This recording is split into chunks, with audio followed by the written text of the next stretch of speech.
Assalamualaikum warahmatullahi wabarakatuh. Perkenalkan, nama saya Murdiansyah Pratama dengan NIM 10.24.240.042. Kelas saya S1 SI KJ 2401. Di sini saya akan mengerjakan TP modul 2 data mining. Langsung saja.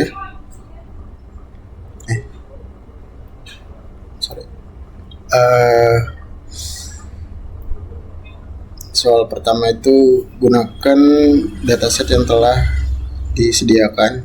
Udah saya masukin jadi dalam bentuk CSV. Jelaskan perbedaan mendasar antara model linear regression dan K-means clustering. Linear regression itu digunakan untuk prediksi karena memiliki target, sedangkan K-means digunakan untuk mengelompokkan karena tidak memiliki target. Terus yang ketiga, bikin sintak untuk membagi dataset menjadi data latihan. Oke. Di sini saya sudah membuat soal nomor 3. Pertama kita bikin buat baca file CSV-nya, terus bersihkan data.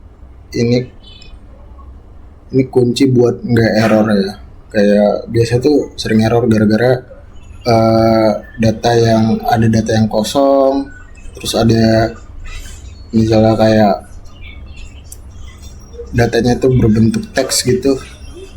Itu kadang-kadang yang bikin error, kayak jadi angka, kita ubah jadi angka terus pisahkan X dan Y, terus kita bikin simple datanya. Nah, di sini saya jelasin test size-nya 0102, berarti itu 2% data digunakan untuk testing dan 80% untuk training. Terus random state-nya itu 42, digunakan agar pembagian data bersifat konsisten sehingga setiap kali program dijalankan hasil pembagian data akan sama gitu. Nah, di sini udah berhasil ya, ada berhasilnya. Sorry, ada motor. Sorry. Ini di sini udah ada tanda berhasilnya. Terus yang keempat itu kita disuruh dalam linear regression tuliskan sintak untuk melatih model menggunakan data latih dan sintak untuk melakukan prediksi pada uji.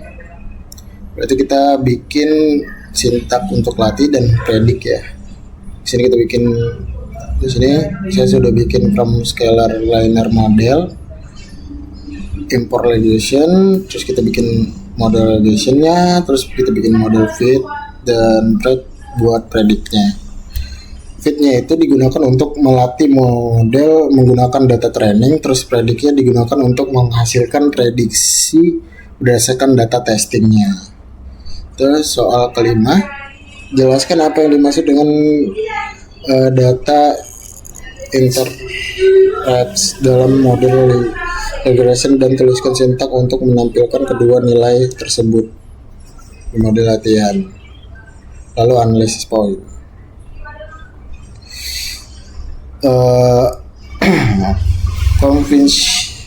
Koefisien menunjukkan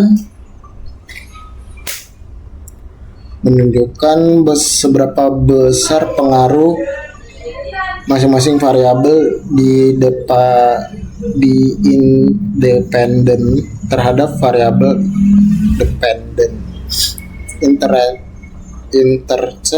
Intercept adalah nilai output ketika semua variabel input bernilai 0. Analisisnya di sini,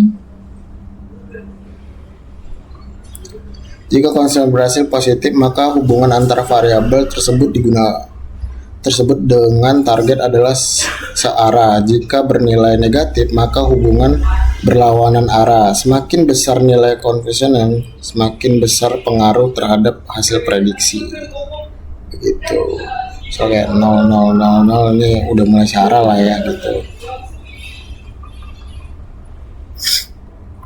Terus soal ke-6, jelaskan apa itu mean square error dan R-square dalam evaluasi model regresi, serta tuliskan sintak dari pustaka Schiller metrik untuk menghitung kedua metrik tersebut. Oke. Sini saya sudah bikin sintaknya. MSA adalah rata-rata dari kuadrat selisih antara nilai aktual dan nilai prediksi. Semakin kecil nilai MSA, semakin baik modelnya. Sedangkan R-square menunjukkan seberapa besar variasi data yang dapat dijelaskan oleh model. Nilai R berada di antara 0 sampai 1. Mendekati 1, model sangat baik. Mendekati 0, model kurang baik. Mungkin segitu aja penjelasan dari soal nomor 6 yang bisa saya jelasin. Terus lanjut, jelaskan apa yang dimaksud dengan elbow method dalam algoritma K-means clustering dan bagaimana cara menentukan jumlah clustering yang optimal dari grafik elbow method tersebut. Mungkin kayak gini. Elbow method digunakan untuk menentukan jumlah cluster atau K yang optimal dalam K-means. Cara kerjanya tuh hitunglah WCSS.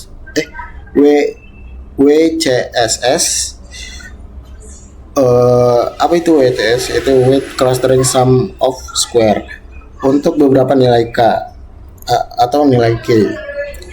Terus plot grafiknya antar jumlah clustering dengan WCS. Pilih di titik di mana terjadi perubahan signifikan titik siku atau elbow. Interpretasinya itu kayak titik elbow menunjukkan, titik elbow ini menunjukkan jumlah clustering optimal karena setelah titik tersebut penerus WCS tidak disignifikan lagi. Mungkin itu aja. Terus nomor 8, tuliskan sintak untuk mengisi model K-means dan menentukan jumlah clustering atau K yang diinginkan, lalu tuliskan sintak untuk melatih model tersebut. Nah, di sini saya udah bikin juga.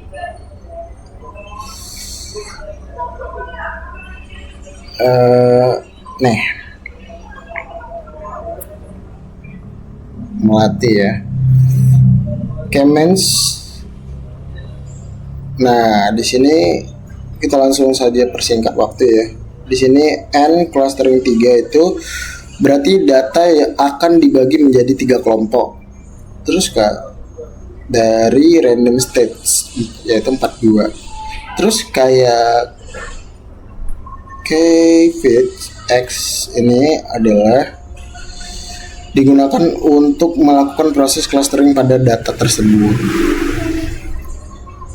atau mengelompokkan lah ya pada clustering gitu. Terus nomor 9, tuliskan sintak untuk menghitung silote skor pada K-means clustering dan jelaskan apa interpretasi dari skor yang mendekati nilai plus 1, 0 serta bernilai negatif. Oke. Di sini saya sudah bikin skor silo, terus itu ada K-means dan X K-means labels. Penjelasannya di sini skor Silhouette skor digunakan untuk mengukur kualitas clustering. Terus interpretasinya mendekati plus 1, clustering sangat baik dan terpisah jelas. Kalau dia mendekati 0, clustering saling tumpang tindih. Terus nilai negatif N, data salah ditempatkan dalam clustering. Lanjut nomor 10. Dalam melakukan validasi hasil clustering terdapat salah satu teknik evaluasi yaitu atau ARI. Apakah yang dimaksud dengan ARI dan berikan contoh dalam kondisi seperti apa teknik dapat digunakan untuk mengevaluasi clustering?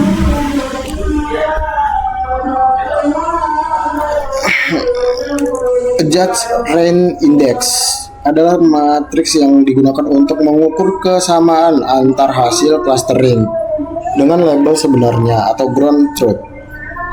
Karakteristiknya itu kayak nilai n, clustering 1n, clustering sama persis dengan label asli. Nilai 0n, clustering yaitu clustering acak, terus nilai lebih kecil daripada 0, clustering itu buruk. Contoh penggunaannya digunakan ketika dataset memiliki label asli, misalnya dataset pelanggan yang sudah dikategorikan.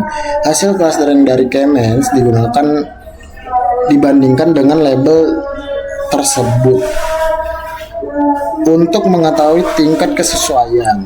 Terus nomor terakhir, nomor 11.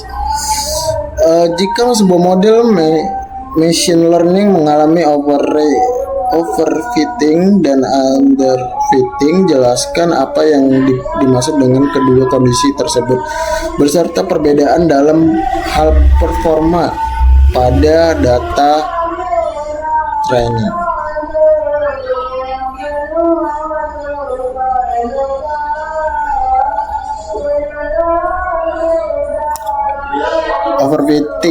Overfitting dan underfitting. Overfitting itu terjadi ketika model terlalu kompleks dan terlalu menyesuaikan diri dengan data training. Contoh kayak performa training sangat baik, performa testing buruk. Kalau underfitting terjadi ketika model terlalu sederhana dan tidak mampu menangkap pola data. Performa training buruk, performa testing juga buruk. Perbedaan utamanya itu kayak overfitting, model terlalu hafal data. Untuk underfitting, model tidak memahami data. Mungkin itu aja yang bisa saya sampaikan. Mohon maaf kalau ada kurangnya. Dan sekian, terima kasih dari saya, Nurdiansyah, pamit undur diri. Assalamualaikum warahmatullahi wabarakatuh. Udah cuy.